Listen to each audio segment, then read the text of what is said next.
뭔가가 좀 바뀌고 뭔가가 수정될 때 좀 지금까지 내가 편하고 익숙하게 해왔던 것들을 좀 점검해볼 필요가 있는 것 같다는 생각을 문득 하게 되네요. 그거 뭐 늘상 잘 됐는데, 늘상 문제없이 잘 됐었는데 그걸 또 다시 점검을 해야 되나? 점검을 해야 되나?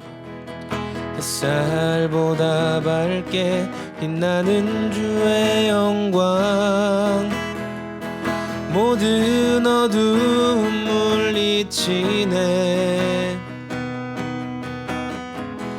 누구도 주 앞에 다가설 수 없네. 주의 거룩한 보좌 앞에 오직 주의 보혈, 주의 긍휼을 의지하여 나가리. 왕 되신 주 앞에 나 경배합니다. 주님만 찬양받기 합당하시니 큰 존귀와 영광 홀로 받으소서. 오 주 앞에 나 나갑니다.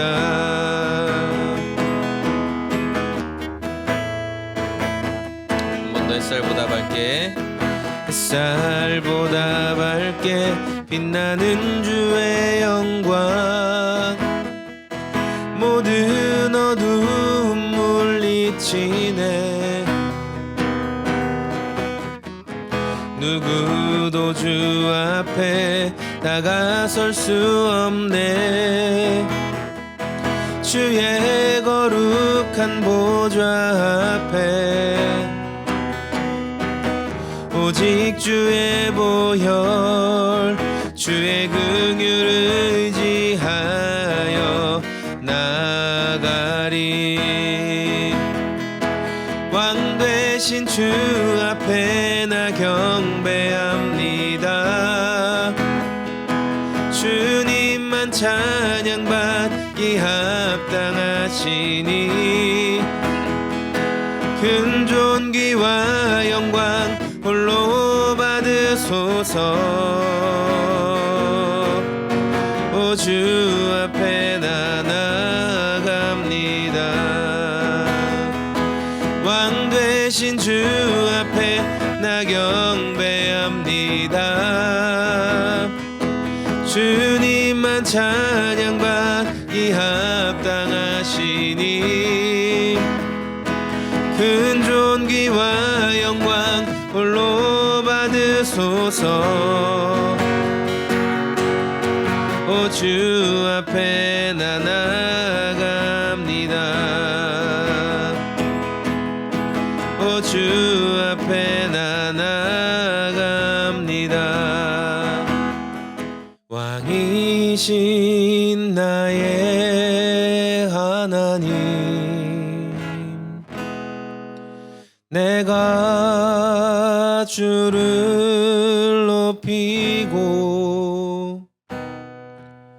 영원히 주의 이름을 송축하리이다.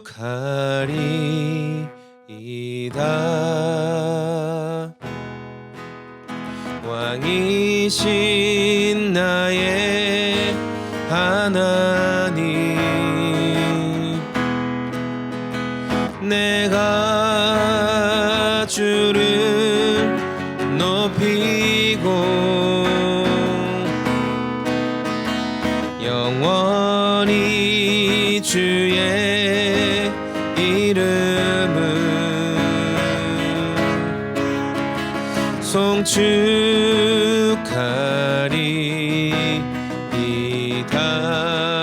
왕이신 하나님, 왕이신 나의 하나님, 내가 주를 높이고 영원히 영원히 주의 이름을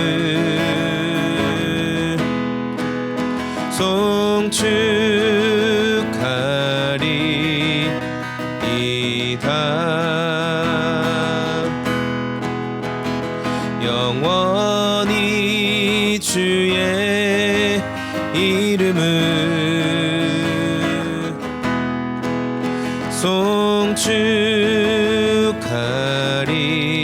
송축하리이다.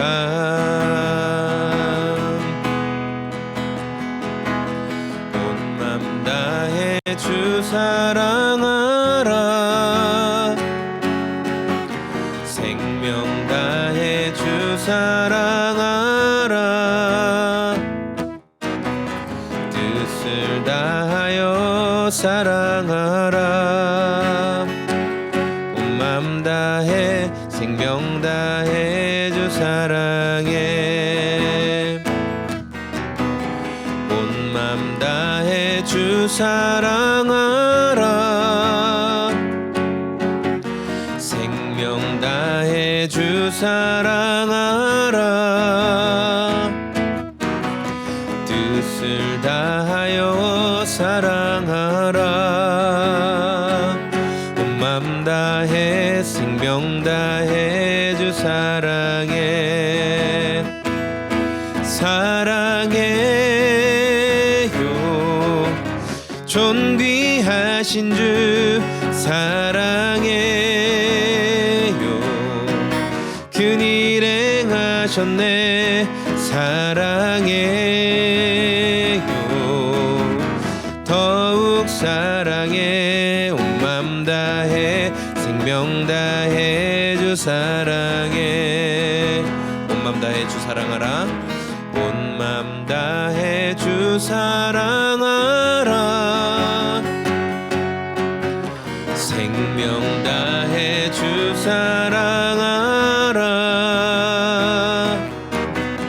뜻을 다하여 사랑하라. 온 맘 다해 생명 다해 주 사랑해. 사랑해요. 사랑해요. 존귀하신 주 사랑해요. 큰일 행하셨네. 사랑해요. 더욱 사랑해. 온 맘 다해 생명 다해 주 사랑해. 사랑해요. 존귀하신 주 사랑해요. 큰일 행하셨네. 사랑해요. 더욱 사랑해. 온 맘 다해 생명 다해 주 사랑해. 아버지 사랑 내가 노래해. 아버지 은혜 내가 노래해. 그 사랑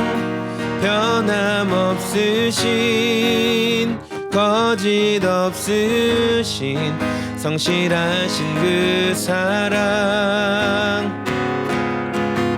상한 갈 때 꺾지 않으시는 꺼져가는 등불 끄지 않는 그 사랑. 변함없으신 거짓 없으신 성실하신 그 사랑.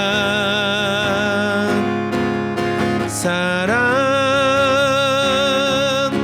그 사랑. 날 위해 죽으신 날 위해 다시 사신 예수 그리스도. 다시 오실 그 사랑. 죽음도 생명도 천사도 하늘의 어떤 권세도 끊을 수 없는 영원한 그 사랑 예수.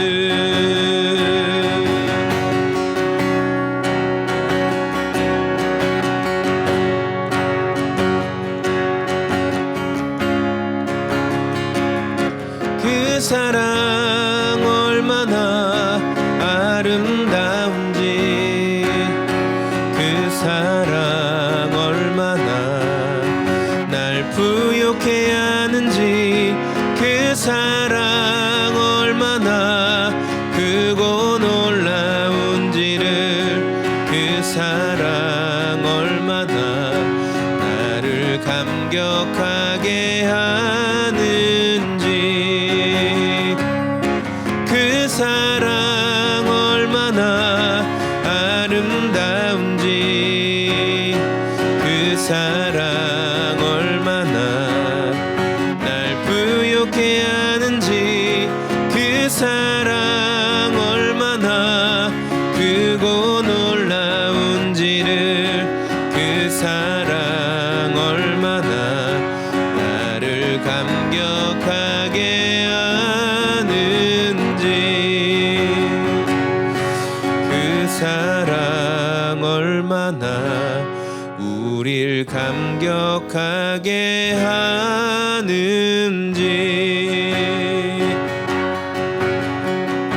오늘도 우리의 생각으로 다 이해할 수 없을 만큼 놀라운 사랑으로 우리의 삶을 인도하시고 이끌어 가시는 주님을 찬양합니다. 오늘 말씀은 로마서 10장 14절에서 21절까지 말씀인데요. 이 말씀은 10장 14절에서 21절까지 말씀은 사도 바울이 믿음을 전하는, 복음을 전하는 그 발걸음에 대해서, 복음을 전하는 것이 얼마나 귀한 일인가, 얼마나 중요한 일인가에 대해서 말씀하고 있어요. 14절에 보니까 그런즉 그들이 믿지 아니하는 일을 어찌 부르리요, 듣지도 못한 일을 어찌 믿으리요, 전파하는 자가 없이 어찌 들으리요. 그러니까 복음을 들어야 하는데, 이방인들도 또 믿지 않는 많은 사람들이 복음을 들어야 하는데 믿지 못한 사람을 어찌 알겠습니까? 믿지도 못하는데 어찌 그 이름을 부르며 기도하고 그분께 나아갈 수가 있겠습니까?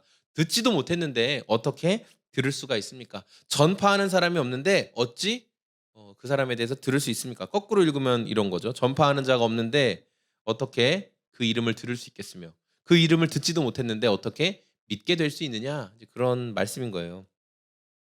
15절에 보내심을 받지 아니하였으면 어찌 전파하리요, 기록된 바 아름답도다 좋은 소식을 전하는 자들의 발의함과 같으니라. 그러나 그들이 다 복음을 순종하지 아니하였도다. 이사야가 이르되 주여 우리가 전하는 것을 누가 믿었나이까 하였으니, 그러므로 믿음은 들음에서 나며 들음은 그리스도의 말씀으로 말미암았느니라.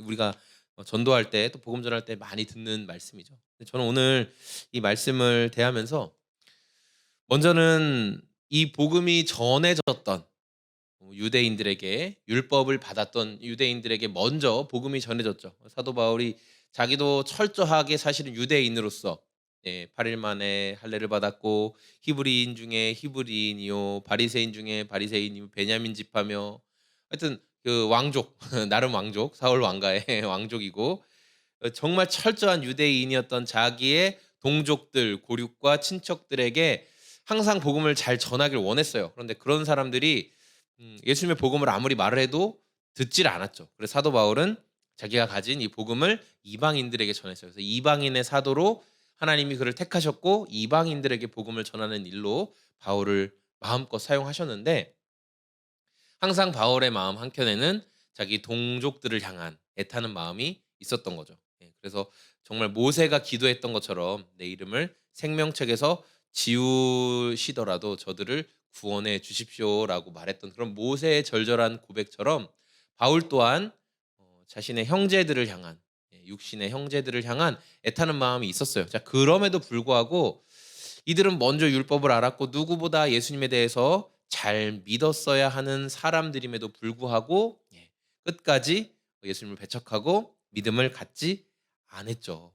그래서 하나님이 이 믿음을 받아들이지 않는 유대인들을 향해 뭐라고 말씀하시냐면, 그게 19절과 20절 말씀인데, 그러나 내가 말하노니 이스라엘이 알지 못하였느냐, 먼저 모세가 이르되 내가 백성 아닌 자로서 너희를 시기하게 하며 미련한 백성으로서 너희를 노엽게 하리라 하였고 이사야는 매우 담대하여 내가 나를 찾지 아니한 자들에게 찾은 바 되고 내게 묻지 아니한 자들에게 나타났노라 말하였고 이게 무슨 말씀이냐면 유대인들에게 먼저 복음을 전했는데 그들이 끝까지 완악하고 받아들이지 않았다라는 거예요. 그래서 이 복음이 누구에게 갔다? 이방인들에게 갔다는 거예요. 그래서 유대인들이 이방인들이 복음을 믿고 예수님을 믿고 또 구원의 감격 가운데 살아가는 것을 보니까 그 안에서 노여움이 일어나고 시기하는 마음이 일어나게 되는 것이죠. 복음을 먼저 받아들일 수 있는 기회를 주었어요. 정말 많은 선지자들, 뭐 모세로부터 시작해서 얼마나 많은 이스라엘의 선지자들 하나님이 끊임없이 보내셨습니까? 그럼에도 불구하고 완고하게 복음을 받아들이지 않는 모습들. 왜냐하면 이들은 자기들이 그동안 알고 있었던 것, 그러니까 율법의 어떤 행위와 율법을 지킴으로 하나님께 용납될 수 있어. 내가 율법 지켜서 하나님께 인정받을 수 있어라는 그런 서기관과 바리새인들의 가르침을 너무나 강경하게 계속 따랐던 거예요. 예수님이 참 복음에 대해서 하나님이 복음을 주신 복음의 정신, 복음을 어떻게 지켜야 하는지 율법의 정신들을 말씀해 주셨어도 내가 그동안 배운 게 있는데 저 예수라는 젊은 랍비가 왜 저런 가르침을 주느냐 받아들이지 않았죠. 그게 한 가지가 있고 또 한 가지는 우리가 그 복음을 전한다라고 얘기할 때 이제 이게 우리가 전도 같은 거 하고 뭐 전도 훈련할 때 꼭 외우는 말씀이잖아요. 예. 그런데 우리가 항상 그 사람들에게 입을 열어서 복음을 전한다라고 말하는 것은 굉장히 부담이 되죠. 여러분 부담되지 않으세요? 저는 부담이 되는데. 예. 그러다 보니까 우리는 어떻게 하냐면 그냥 에둘러 말하죠, 에둘러. 내 삶을 통해서 복음이 나타나게 될 거고 내가 굳이 입으로 전하지 않아도 이게 되게 중요하죠. 입으로 내가 말하지 않아도 삶을 통해서 내가 예수님 믿는 사람답게 살면 복음이 전해지는 거지 뭐. 이제 이렇게 우리가 얘기를 해요. 그 말은 한편은 맞지만 한편으로는 또 맞는 말이 아닌 게 되는 거죠. 왜냐하면 복음이라는 것은 분명한 선포, 우리 이렇게 캐리그마 선포가 반드시 돼야 되는 부분이 있거든요. 하나님의 말씀으로서의 복음은 선포가 되어야 되는 거예요. 그럼 무엇을 선포해야 되냐면 인간이 하나님 앞에 어떤 존재였는가, 인간이 죄로 인해 하나님의 진노의 심판을 받게 되는 인간의 상태, 절망적인 인간의 상태를 먼저 말해줘야 돼요. 그런 절망적인 인간의 상태, 심판받을 수 없는 인간의 상태에서 하나님이 예비하신 구원의 길, 바로 예수님, 독생하신 예수님께서 죽으시고 부활하심으로 인류의 모든 죄 문제를 감당하여서 십자가에서 죽으시고 또 미리 죽기 전에 미리 말씀하신 대로 사흘 뒤에 부활하신 그 사건을 말해줘야 돼요. 예수님의 죽으심과 부활을 통해서 하나님의 진노가 충족이 됐어요. 하나님은 예수님의 죽으심과 부활하심으로 만족하셨어요. 인류에 대한 그 징계와 심판을 예수님의 죽으심과 부활하심의 대가로 하나님이 만족하셨어요. 내가 나의 분노를 거기에 치루었다. 예수의 십자가에서 내가 다 치루었다. 하나님이 그렇게 받아주셨어요. 그래서 하나님이 그 예수 그리스도를 통해서 인간들과 화목할 수 있도록 하나님이 그렇게 마련하셨죠. 하나님 그렇게 하셨어요. 내가 예수 그리스도를 통해서 인간들과 이제 화목해지겠다. 예수님은 그 일을 위해서 막힌 담을 허무시는 그 일을 감당하셨어요. 그래 그 일을 하시고 그리고 예수님은 약속하신 대로 또 이제 하늘로 승천하셨어요. 그리고 우리에게 성령님을 보내주셨죠. 이제 우리는 성령님과 함께 동행하는 삶을 살아가요. 예수 그리스도의 영, 하나님을 아는 영. 예. 자, 이 사실을 우리가 삶으로 보여준다라고 해보세요. 여러분 그 삶으로 여러분이 죽고 부활하실 거예요? 너무 어렵죠. 반드시 삶으로 드러나긴 하겠지만 이 예수님의 우리의 진노된 하나님 앞에 진노된 상태와 예수님의 죽으심과 부활하심과 또 우리가 그것을 따르며 지켜야 할 것들 그리고 예수님을 믿는 자들에게 주어지는 그 사죄와 구원의 효력들에 대해서는 우리가 분명히 말로 선포를 해야 되는 거예요. 네. 우리가 삶으로 이 사람에게 너가 죄의 심판 아래 있는 존재이다라고 삶으로 어떻게 보여줄 거예요? 뭐 마임을 할까요? 네. 분명히 복음은 선포, 전하는 것이 반드시 필요한 거예요. 근데 우리는 이게 너무 부담스럽잖아요. 예, 너무 부담스러우니까 저도 그렇고 그냥 내가 삶을 통해 보여줘야지, 뭐 삶으로 이렇게 해야지 이런 식으로 두루뭉술하게 말하고 넘어가고 싶어해요. 그러나 성경은 분명히 말씀하죠. 우리가 복음을 입으로 반드시 전해야 되는 거예요. 우리가 배운 말씀의 진리 안에서의 복음을 하나 분명히 말해 줘야 됩니다. 인간의 죄인된 상태와 예수 그리스도의 그 사역, 예수님이 하신 놀라운 그 사역. 그래서 그 예수님의 놀라운 이루신 사역을 통해 우리를 의롭게 여겨주시는 하나님의 용서와 하나님의 그 심판 결과, 이것을 분명히 말을 해줘야 되는 거죠. 그래서 저와 여러분들이 사람들을 만나고 또 대화하고 이야기를 하다가 늘 염두에 두고 있어야 돼요. 늘 염두에 두고 있어야 돼요. 어떤 상황이 오든지 늘 염두에 두고 있다가 이 사실을 툭 던질 수 있어야 돼요.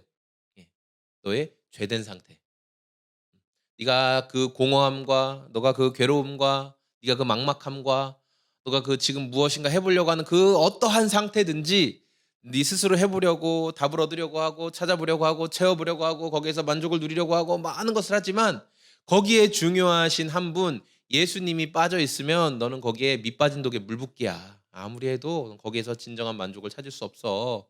거기에 예수님이 계실 때 자족하는 마음을 알 수 있는 거야. 거기에 예수님이 계실 때 그래서 네 삶이 구원의 은혜를 누리게 될 수 있는 거야. 거기에 예수님이 계실 때 네가 하나님과 화목해질 수 있는 거야. 예수님이 계실 때 네가 하나님을 아빠, 아버지라 부를 수 있는 거야. 예수님이 없으면 하나님과의 관계 회복도 없어라고 말해줄 수 있어야 되겠죠. 그래서 우리는 늘 그 기회의 때를 생각해야 되는 거예요. 하나님이 그 때를 주시기를. 내가 이 사람과 지금 A라는 문제를 가지고 이야기하고 있지만 하나님이 반드시 기회를 주실 것이다. 그때 우리는 복음을 전할 수 있는, 복음을 분명히 말할 수 있는 사람들이 되었으면 좋겠습니다. 그럼에도 불구하고 날 사랑하시는 내 하나님의 사랑은 나의 모든 걸 덮고 그럼에도 불구하고 날 안아주시는 내 하나님을 부를 때 아버지라 부르죠. 이 시간에 함께 기도할 때 주님 그렇습니다. 우리가 삶으로 복음을 전한다라고 말하지만 분명히 우리가 입을 열어서 복음을 전해야 할 사람들입니다. 그럼에도 불구하고 우리의 삶에 함께 하시는 주님을 찬양하고 그럼에도 불구하고 우리의 삶에 일하시는 주님을 찬양하고 기대합니다. 일하실 주님 감사합니다. 좋으신 예수님의 이름으로 기도합니다.